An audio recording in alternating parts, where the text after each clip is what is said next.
பல நேரங்களில் சத்ரு பலரை தேவனுடைய ஊழியத்திற்கு அல்ல தேவனுடைய ராஜ்யத்திற்கு அவர்களை ஒப்பு கொடுக்காமல் தடை செய்து வைக்கின்ற ஒரு மிக முக்கியமான ஒரு காரியம் என்னன்னா, உன்னை எதுக்கு ஆண்டவர் பயன்படுத்துவார்? உன்கிட்ட என்ன இருக்கு? உன்கிட்ட என்ன இருக்கு? உன்னை வச்சு என்ன பண்ண முடியும்? ஆண்டவர் மற்றவங்களை பயன்படுத்துவார். மற்ற பெரிய போதகர்கள் இருக்கின்றார்கள், மற்ற தீர்க்கதரிசிகள் இருக்கின்றார்கள் என்று சத்ரு பல நேரங்களில் தேவ பிள்ளைகளை தேவ ராஜ்யத்தின் தரிசனத்தை பெற்றுக்கொள்ளாமல் தடை செய்கின்றான்.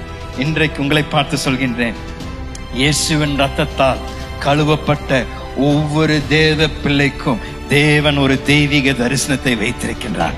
உங்கள் மூலமாக தேவன் செய்ய பல காரியங்களை தேவன் சித்தம் கொண்டிருக்கின்றார். நம்மளுடைய ஜெபமெல்லாம், ஆண்டவரே, இந்த பூமியில நான் வாழ்கின்ற இந்த சுருக்கமான வாழ்க்கையில உமக்காக என்னத்தை செய்யணும் என்று அந்த பாரத்தை என்னுடைய இருதயத்துல பிறப்பீங்க.